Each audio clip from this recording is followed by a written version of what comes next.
भगवान श्री कृष्ण 64 कलाओं में दक्ष थे। एक ओर वे सर्वश्रेष्ठ धनुर्धर थे तो दूसरी ओर वे द्वंद्व युद्ध में भी माहिर थे। इसके अलावा उनके पास कई अस्त्र और शस्त्र थे। उनकी नारायणी सेना महाभारत काल की सबसे खतरनाक सेना थी। श्री कृष्ण ने ही कलारिपट्टु नामक युद्ध कला को ईजाद किया था, जिसे आजकल मार्शल आर्ट कहते हैं। श्री कृष्ण के धनुष का नाम सारंग था। उनके खड्ग का नाम नंदक और गदा का नाम कौमोदकी और शंख का नाम पांचजन्य था, जो गुलाबी रंग का था।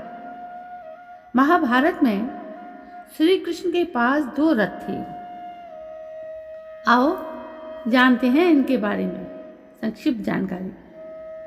श्री कृष्ण के पास 2 दिव्य ही रथ थे। पहले का नाम गरुड़ध्वज और दूसरे का नाम जैत्र था।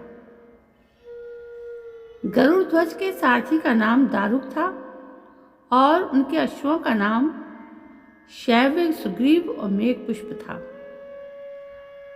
श्री कृष्ण के जैत्र नाम के एक सेवक भी थे और रथ भी था।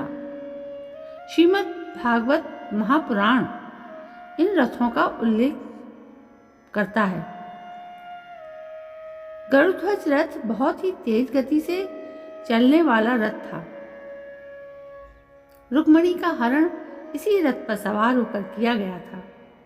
कहते हैं कि ये रथ आंधी के वेग के समान मंदिर के पास क्षण भर के लिए रुका और श्री कृष्ण ने राजकुमारी रुक्मिणी को तुरंत ही रथ पर बैठाया और रथ के अश्व पूरे वेग से दौड़ चले। ऐसा कहा जाता है कि श्री कृष्ण ये रथ स्वर्ग से लेकर आए थे। बिहार के राजगीर में कुछ स्पॉट्स हैं जिनका ताल्लुक महाभारत काल से है। इनमें से एक है श्री कृष्ण के रथ के निशान। इसे लेकर ऐसी कहानी प्रचलित है कि श्री कृष्ण महाभारत काल के दौरान अपना रथ लेकर स्वर्ग से यहाँ उतरे थे। शैव्य घोड़ा हरे रंग का था। सुग्रीव घोड़ा बर्फ की तरह भूरा था।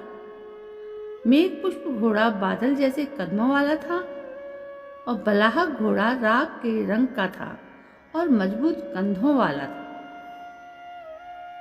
श्री कृष्ण के रथ से जुड़े कुछ और तथ्य हैं, जैसे श्री कृष्ण के पास 2 रथ थे, जिनमें से एक का नाम गरुड़ध्वज और दूसरा का नाम जैत्र था। गरुड़ध्वज रथ में 3 घोड़े थे।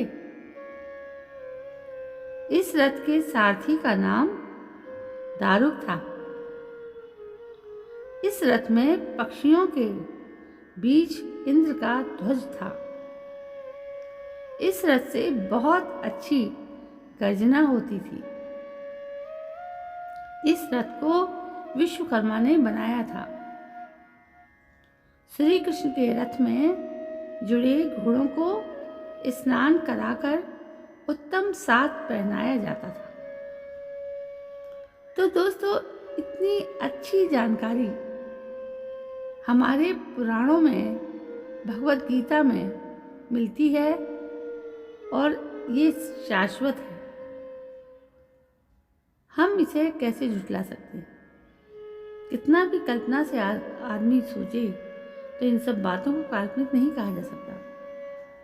जब इसे बार बार पढ़ते हैं तो बिल्कुल यथार्थ हमारे सामने प्रकट होती है।